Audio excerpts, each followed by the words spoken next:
ഇപ്പോൾ വരുന്നൊരു വാർത്തയിലേക്ക്. പത്തനംതിട്ടയിൽ നഴ്സിംഗ് വിദ്യാർത്ഥി അമ്മു സജീവന്റെ മരണത്തിൽ പ്രതികളായ 3 വിദ്യാർത്ഥിനികൾക്ക് ജാമ്യം. പത്തനംതിട്ട ജില്ലാ സെഷൻസ് കോടതിയാണ് ജാമ്യം നൽകിയത്. ശ്രീജിത്ത് ശ്രീകുമാറിനുണ്ട് വിവരങ്ങളുമായി. ശ്രീജിത്ത്, വിശദാംശങ്ങൾ.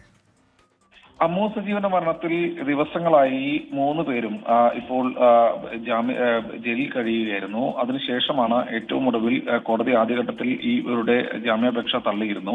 അതേ കോടതി തന്നെയാണ് ഈ പെൺകുട്ടികൾക്ക് 3 പെൺകുട്ടികൾക്കും സഹപാഠികളും അതുപോലെ തന്നെ ഒരുമിച്ച് ഒരു മുറിയിൽ താമസിച്ചിരുന്ന 3 പെൺകുട്ടികൾക്കും ഇപ്പോൾ ജാമ്യം അനുവദിച്ചിരിക്കുന്നത്. കർശന ജാമ്യ വ്യവസ്ഥ ഉണ്ട് എന്നാണ് മനസ്സിലാക്കുന്നത്. അത് അല്പസമയത്തിനകം മാത്രമേ വ്യക്തമാവുകയുള്ളൂ. ഇവർ ജയിൽ മോചിതരായി എന്നൊരു വിവരവും ഏറ്റവും ഒടുവിൽ ലഭിക്കുന്നുണ്ട്. എന്തായാലും 3 പേർക്കും ഇപ്പോൾ ജാമ്യം ലഭിച്ചിരിക്കുന്നു. ഈ ഒരു ഘട്ടത്തിൽ പോലീസ് അന്വേഷണവുമായി സഹകരിക്കണം എന്നടക്കമുള്ള കാര്യങ്ങളെല്ലാം തന്നെ ഇതിലുണ്ട് എന്നും മനസ്സിലാക്കുന്നു. ഈ വിഷയത്തിൽ പോലീസ് അന്വേഷണത്തിൽ പൂർണ്ണ തൃപ്തിയാണ് എന്നായിരുന്നു അമ്മു സജീവന്റെ കുടുംബം പറഞ്ഞിരുന്നത്. എന്തായാലും ഈ ഒരു ഘട്ടത്തിൽ അമ്മു സജീവന്റെ മാതാപിതാക്കളുടെ പ്രതികരണം അല്പസമയത്തിനകം തന്നെ ലഭ്യമാക്കാനാകുമെന്നാണ് പ്രതീക്ഷിക്കുന്നത്. ഉന്മേഷം. ശരി, ശ്രീജിത്ത് ശ്രീകുമാറാണ് വിവരങ്ങൾ നൽകിയത്.